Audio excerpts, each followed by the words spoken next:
Kautilya School of Public Policy. Very happy to be here attending the third graduation ceremony. In fact, like Pratik has said, Bharat has mentioned, the association goes a long way. Since the idea was in the stage of inception, Pratik, I think, along with Bharat, has mentioned to me, because I was a MP at that point of time. So they wanted to take some comments or suggestions from a young MP, and they reached out and said that we want to build a policy school.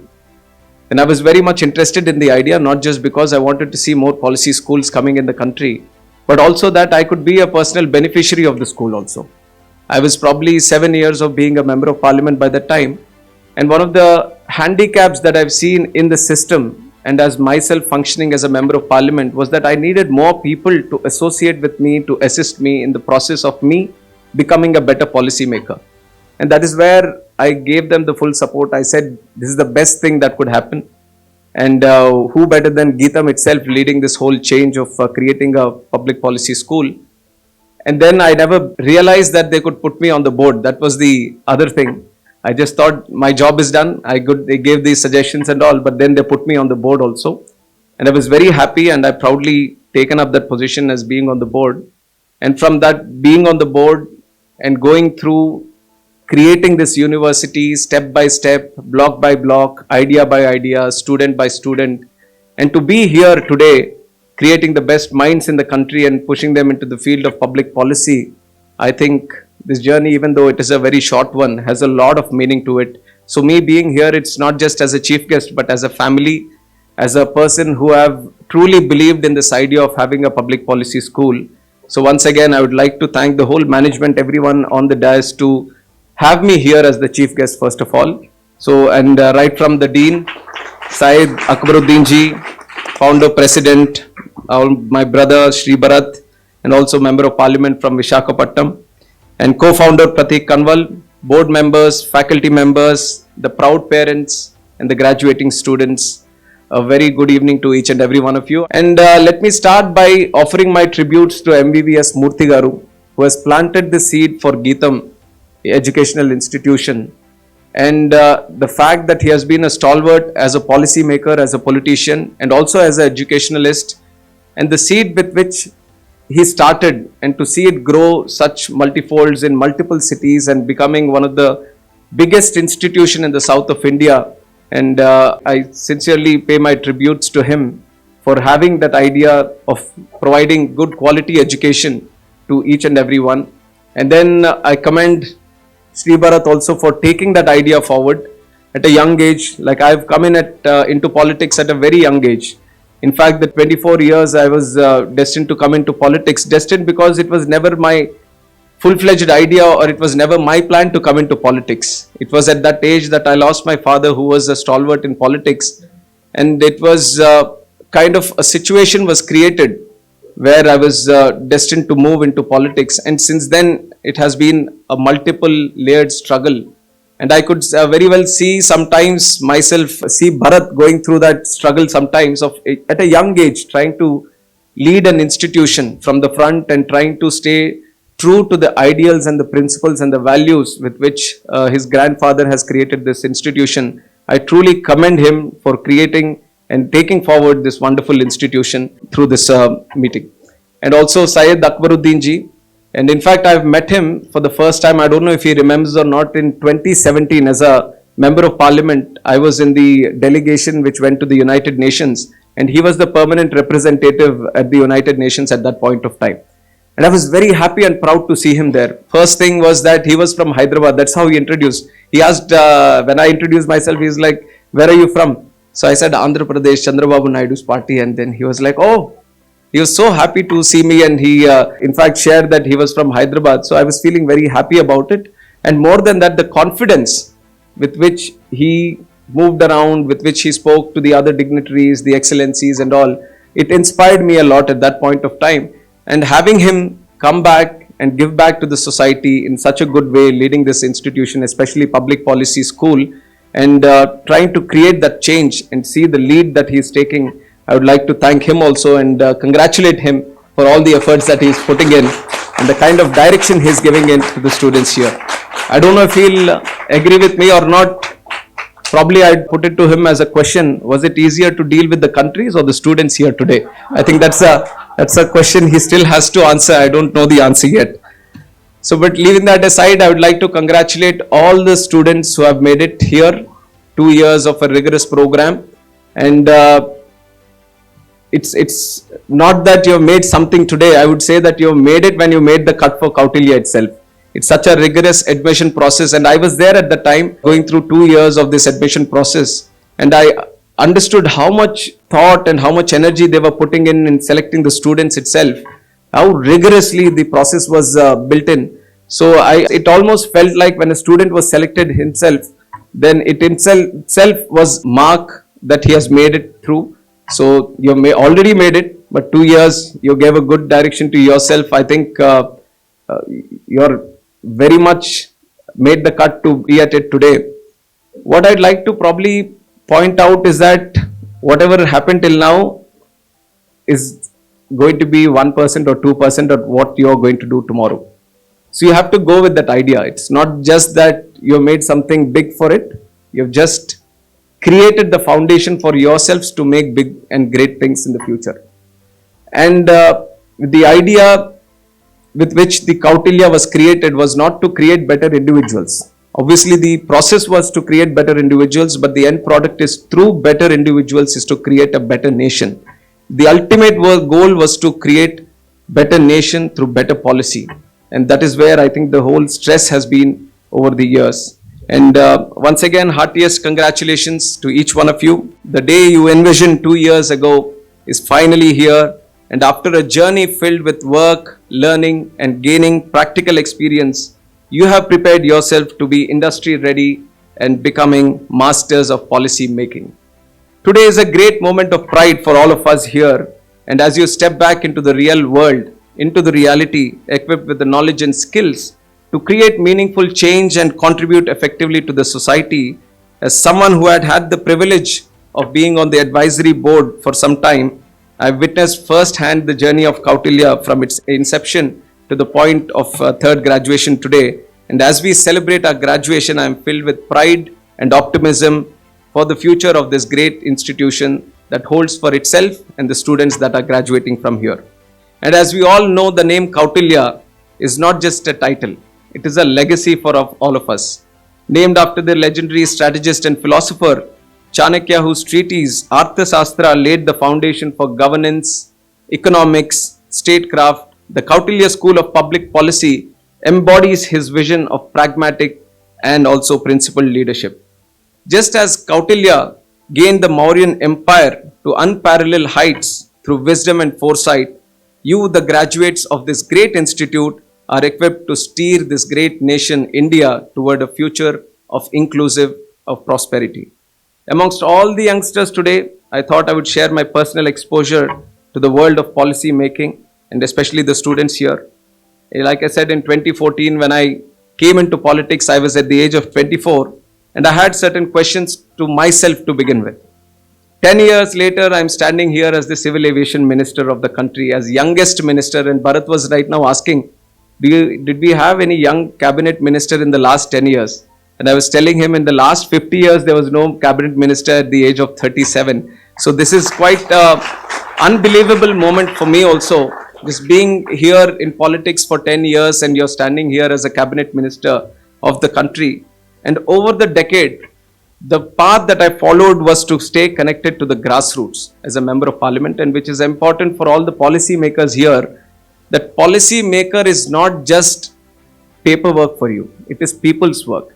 So you have to be connected to the grassroots. Whatever change that you want to bring into the society, you have to always imagine that behind all the data analysis that you do, behind all the paperwork that you do, behind all the surveys and researches that you do, there is ultimately a person or a group of people that are going to benefit from what you do. So you should always remember the people aspect of policy making as you move forward. And as an MP, I have actually participated in many of the parliamentary discussions and gaining a deep understanding on the challenges and opportunity in policy implementation. Initially, like I said, I felt very much handicapped with the kind of people that I thought were more required to actually help the parliamentarians also make better policy making. And that is what I see today that is gaining more and more prominence, and which is very much a positive sign for you also graduating students, is the kind of seriousness with which policy making is being taken in the country, right from the central government, the state governments, and the industry on a whole. So there is a lot of prominence today being put on policy making, not just on the organizations, but individuals also. People are finding more and more need to have these kind of policy makers and individuals who are really interested in policy making. So that is a good sign for all of you who are going forward graduating from here. And also, right from me, trying to advocate for policies, trying to give some kind of suggestions into policy making.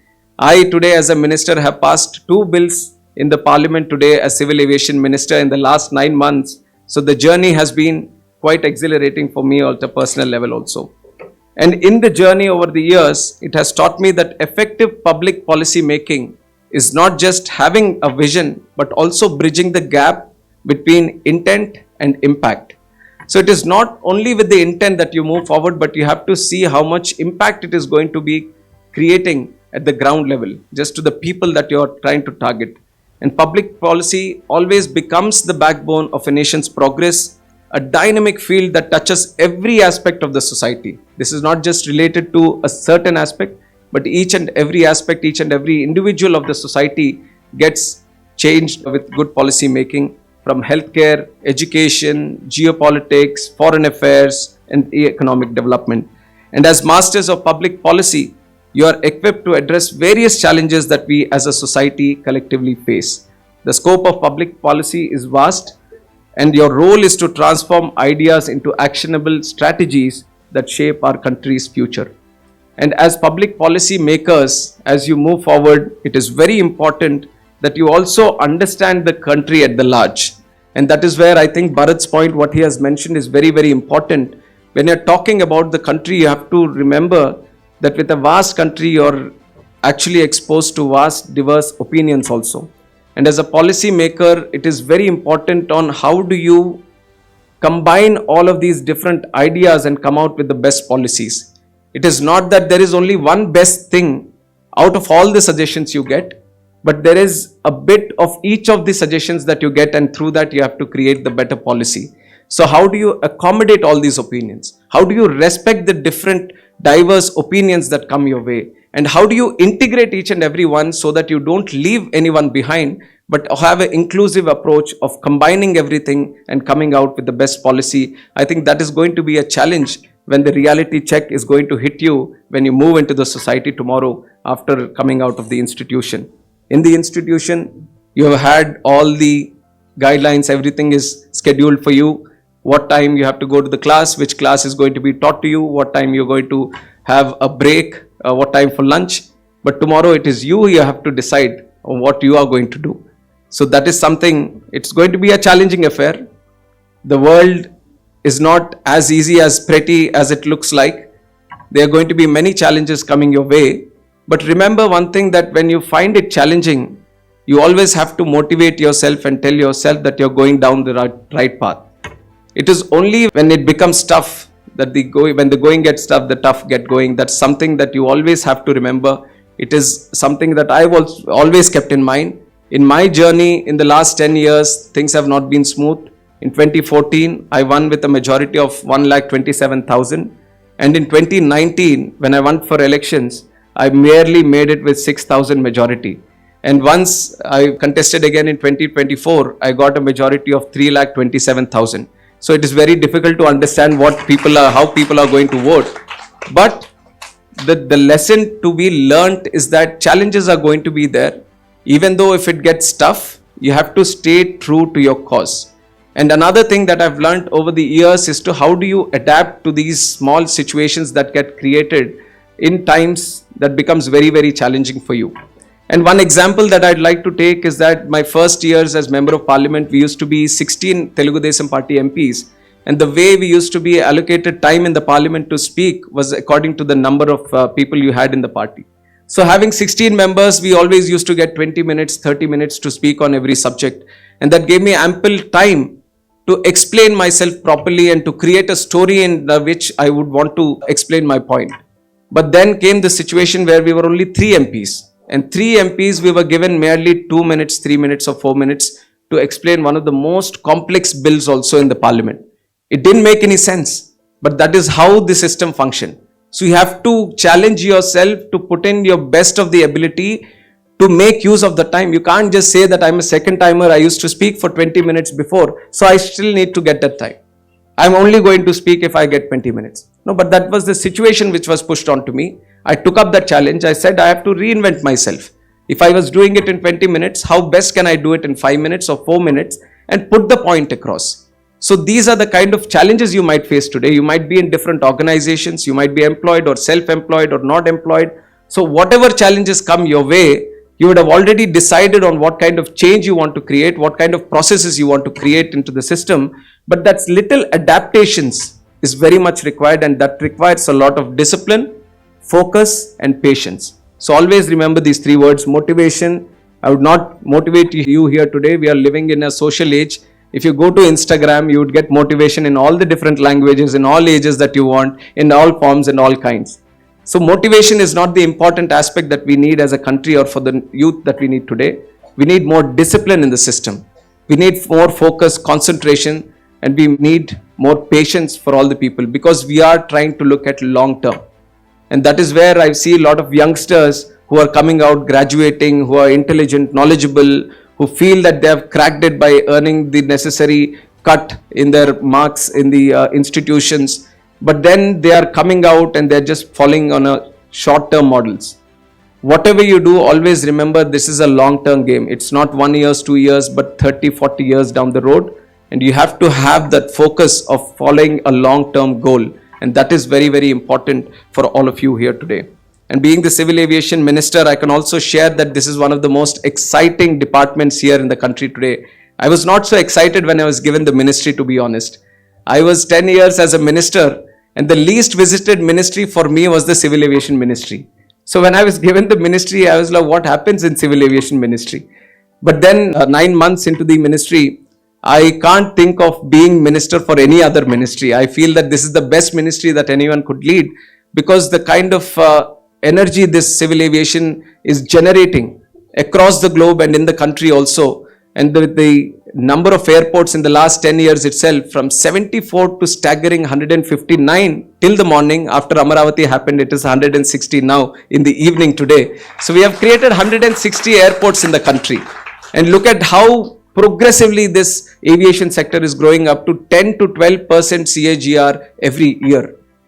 So there is a lot of scope for growth. I'm just saying all this because some of the individuals that are here today, I want to divert you into civil aviation. I want more and more people, youngsters, especially GITAM people, to come into civil aviation, because in my ministry, the biggest thing that we can do is policy making. We are the regulator here today. So we need more and more youngsters coming into this field. And I can proudly say that I have one GITAM working as a young fellowship in my ministry also. And definitely I'd be looking into for a few more people in the future itself. But if you are looking at some good, enthusiastic, energetic industry, I think civil aviation is one aspect. There is a lot of growth happening right from airports, airlines, and other stakeholders and different kinds of potential this aviation has. I think you can have very prospective career in that. And I would also work with the Kautilya institution to ensure that if you are interested in this area, then I could link up with the right people so that you can have a career moving forward. But I would also saying that it's not about immediately just finding a job or just sitting in a position where you feel comfortable with. Again, I would like to highlight what Bharat has said, that challenge yourself. You have to continuously challenge yourself and you have to stir the waters. Just don't wait for the waters to be calm. You have to stir the waters and you have to see what is going to come out of it. You all have exceptional talent. The only thing is you have to believe in that talent and you have to move forward believing in that talent. So I would say that don't go the easy path. Take the road which is very tough, but is when find it to be more exciting, and you'll find it that it is more enriching to you down the way also. So try to be a job giver.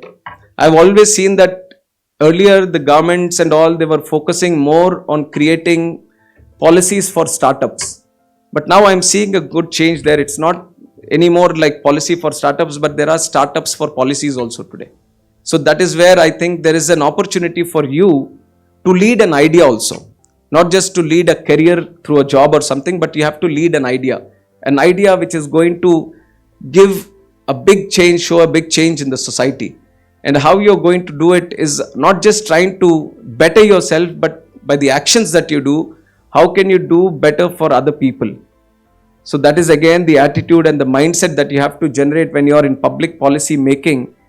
At the core, you have to keep public in the mind, and then you have to move forward. And these are some important aspects that I have learned in my career and in the last 10 years, and I still feel that I'm still learning. It's not that now that I've made chief guest and put on these red robes. In fact, I was feeling a lot of pressure considering the previous chief guests that Kautilya has brought in. One of them is my guru himself, Nara Chandrababu Naidu Garu, who has come. And I was feeling so proud of the words that he has said at the time. It in fact inspires me. I'm still a youngster today trying to learn things in politics. But I'm sharing some of the aspects, how the public policy is shaping up in the country. And being in Delhi, where it is the most active region for public policy making, I see that in the last 10 years itself, there has been stupendous growth. There has been a lot of buzz around public policy making. Each and every minister, each and every ministry and the government itself are moving into having more and more individuals being associated with public policy. And one good thing, in fact, I've been engaging with the Honorable Prime Minister Narendra Modi ji also on multiple occasions.